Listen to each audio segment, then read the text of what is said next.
kuelekea kwenye hatua ya makundi, lakini performance haikuwa pale. Yes. Technically Simba leo kuna vitu vingi havikuwa sawa. Walianza kukomama. Nafikiri kama utaamua kuchagua mchezaji bora kwenye Costa Simba hii leo, unaweza ukakosa. Yes, kwa hiyo kulikuwa na pasi nyingi sana zinapotea, na kidogo kipindi cha kwanza unaweza kuona kama timu ilikuwa inakosa idea. Nafikiri mwalimu alianza na namba 9 wa uongo, alianza na Joshua Mutale.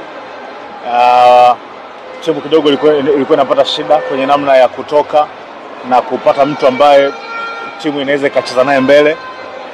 Imestruggle hapo, lakini no second half mwalimu kabadilisha, amemuingiza Soa, amemuingiza Mutale.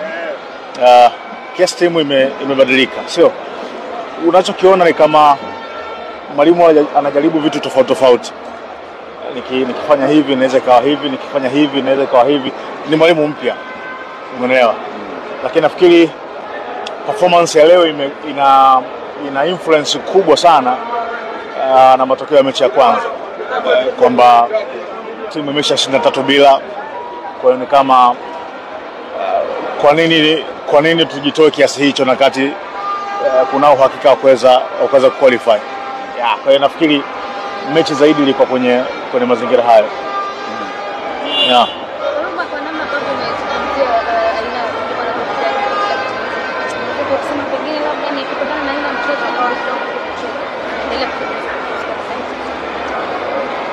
Mwalimu anajaribu vitu tofauti, anajaribu muundo tofauti, anajaribu wachezaji tofauti. Ni vitu vyote viwili vinaenda kwa pamoja. Mwalimu anajaribu kufahamu kila mchezaji mmoja anaweza kuleta nini kwenye kikosi. Wachezaji nao wapo kwenye mchakato wa kumuelewa mwalimu anataka nini. Kwa hiyo ni hivyo vyote viwili kwa wakati mmoja. Kitu cha msingi, hayo mahusiano ya mwalimu na wachezaji yakiendelea kutafutwa, lazima matokeo yapatikane. Ndio kitu ambacho tumekiona kwamba matokeo yamepatikana, Simba anakwenda kwenye group stage. Mtoa Jambia, tunashuhudia sasa timu zetu zote kwa maana timu 4 zimefanikiwa sasa kuingia katika hatua ya makundi. Hii inatoa ishara gani kwa soka la Tanzania, na kitu gani ambacho wewe unaweza kusema mara baada ya timu zetu kufanikiwa kutinga katika hatua ya makundi kwa upande wa shirikisho lakini na ligi ya mabingwa? Nafikiri ni proud moment kwa nchi yetu. Kizazi hiki wote ambao mko hapa mnapaswa kujidaia, sio? Mnapaswa kutembea kidali mbele. Kuna wazee wetu ambao walikuwa huko siku za nyuma, jambo ambalo limetokea la timu 4 kwenda kwenye hatua ya makundi hawajawahi kuona, sio? Kwa hiyo kama umefanikiwa kuliona hili, ni jambo la kumshukuru Mungu, sio?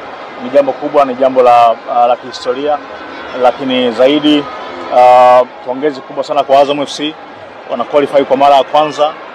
Wamejitafuta hapa miaka takriban 21 tangu klabu yao imeanzishwa, nao wanapata hatua ya group stage. Singida Black Stars na udogo wao na uchanga wao, nao kwa mara ya kwanza wanapata hiyo nafasi. Kwa hiyo ni proud moment kwa nchi yetu. Tujidaie, tutembee kidari mbele.